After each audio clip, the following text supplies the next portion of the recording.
তৃণমূল কংগ্রেসের আমলে যারা ওই চাঁদাবাজি, সিন্ডিকেটবাজি, তোলাবাজি এইসব করতেন, যারা এখন গর্তে ঢুকে রয়েছেন, সাবধান হয়ে যান, কারণ গর্ত থেকে বেরোলেই কিন্তু পুলিশ ধরবে। কারণ সোমবার থেকে নতুন যে গুন্ডা দমন আইনের সংশোধন হয়েছে সেটা কার্যকর হয়ে যাচ্ছে। গুন্ডা দমন অ্যাক্ট আর প্রিভেন্টিং অ্যারেস্ট যে বিল পাস হয়েছিল, মহামান্য রাজ্যপাল অনুমোদন দিয়ে দিয়েছে। সোমবার থেকে এই বিল কার্যকর হয়ে যাবে পশ্চিমবঙ্গ। এই আইন কেন এবারে আলাদা আলাদা এই জায়গা থেকে কারা গুন্ডা তার সংজ্ঞাটা আরো বড় করা হয়েছে। ফলে ওই সংগঠিত অপরাধ যারা সিন্ডিকেট চালাতেন, যারা রীতিমতো তোলাবাজি চালাতেন, তারা কিন্তু এবারে ওই আইনের খপ্পরে পড়ে যাবেন। এবং শুধু তাই নয়, যদি পুলিশ মনে করে যে ওই সমস্ত মানুষের একটা গুন্ডামি করার প্রবণতা আছে এবং তারা সমাজের পক্ষে ক্ষতিকর, ভবিষ্যতে কিন্তু এইসব বাড়াবাড়ি আবার করতে পারেন, সেক্ষেত্রে পুলিশ প্রায় 1 বছর অবধি তাদেরকে আটক করে রাখতে পারে। এবং এই জায়গায় দাঁড়িয়ে ডিজিটালি নজরদারিও কিন্তু চলতে পারে। যদি এরকম মনে হয় যে আপনি ক্রমাগত কোনো একটা ইস্যুতে একটা সংঘবদ্ধভাবে অপরাধ ঘটানোর চেষ্টা করছেন, উস্কানি দিচ্ছেন, যেটা আরো বড় আকারে যেতে পারে, সেই জায়গা থেকে কিন্তু পুলিশ আগে থেকে আপনার বিরুদ্ধে ব্যবস্থা করতে পারে। ফলে মুখ্যমন্ত্রী শুভেন্দু অধিকারী যে যে কড়া বার্তা দিয়েছেন সেটা এই গুন্ডা দমন আইনের মাধ্যমে কিন্তু ইমপ্লিমেন্ট হতে পারে।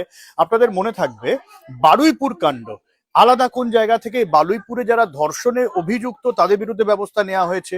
বাংলায় প্রথম ধর্ষণে অভিযুক্তর এনকাউন্টার হয়েছে। ইন্টারেস্টিংলি আজকে যদি আপনারা দেখেন যে গণপিটুনিতে মৃত ইন্দ্রজিৎ, তার বাড়িতে মুখ্যমন্ত্রী গেছেন, একই সঙ্গে নির্যাতিতার বাড়িতেও গেছেন, কিন্তু মুখ্যমন্ত্রীর এই বার্তাটাও এসছে, যদি কেউ এই হুলিগানিজমটা করেন, যেটা আগে ট্রেন্ড ছিল বাংলায়, একাংশ এটাকে ট্রেন্ড বানিয়ে ফেলেছিল, যে কিছু হলে আমরা ভায়োলেন্স করব, পুলিশের গাড়ি ভাঙচুর করব, সরকারি সম্পত্তি নষ্ট করব, বাস ভাঙচুর করব, ট্রেনের লাইন ওপরাবো, ট্রেন জ্বালাবো, এই বিষয়গুলো হবে না।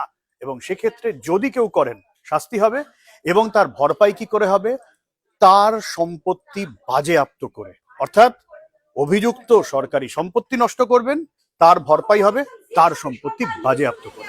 ইতিমধ্যেই বিধানসভায় সর্বসম্মতিক্রমে এবং বলা যেতে পারে যে সংখ্যাগরিষ্ঠতার জেরে গুন্ডা দমন বিল পাশ হয়েছে। এবং এক্ষেত্রে আইন যারা হাতে তুলে নেওয়ার চেষ্টা এ যাবৎকালে করেছেন তাদের জন্য জিরো টলারেন্স। ভবিষ্যতেও কোনোভাবে আইন হাতে তুলে নেওয়া তো যাবেই না, উপরন্তু এমন চেষ্টা যদি কারোর মাথাতে এসেও থাকে তবে সেই চেষ্টা থেকেও বিরত হয়ে যান, কারণ কোনোভাবেই আর কোনো রকম আইন নিয়ে ছেলে খেলা বরদাস্ত করা হবে না। বরদাস্ত করা হবে না সরকারি সম্পত্তি ভাঙচুর, হিংস্রাকে আশ্রয় প্রশ্রয় দেওয়া, এমনকি যারা এই সমস্ত কাজ সরাসরি করবেন বা যাদেরকে সাহায্য করবেন এই আইন বলে তাদের ক্ষেত্রেও সমানভাবে শাস্তির নিদান লেখা রয়েছে। এক্ষেত্রে পুলিশ যদি চায়, প্রশাসন যদি চায়, তবে সেই ব্যক্তির ওপর নির্দিষ্ট এলাকা ছাড়া করার নিদানও রয়েছে। পাশাপাশি তার সম্পূর্ণ গতিবিধির ওপর নজরদারি তো চালানোই হবে। এর পাশাপাশি একাধিক কগনিজেবল অফেন্স, নন কগনিজেবল অফেন্স, তার আন্ডারে একাধিক শাস্তির নিদানও রয়েছে। পুলিশ প্রশাসন যদি চায়, কোনো ব্যক্তির ওপর যদি সন্দেহ হয়, তবে সেক্ষেত্রে নির্দিষ্ট তল্লাশি তারা চালাতে পারবেন। এর পাশাপাশি এই বিলে বলা হয়েছে যে সমাজের বেশ কিছু অংশে যারা অসামাজিক কার্যক্রমে জড়িয়ে রয়েছেন তাদেরকে বিরত থাকতে হবে।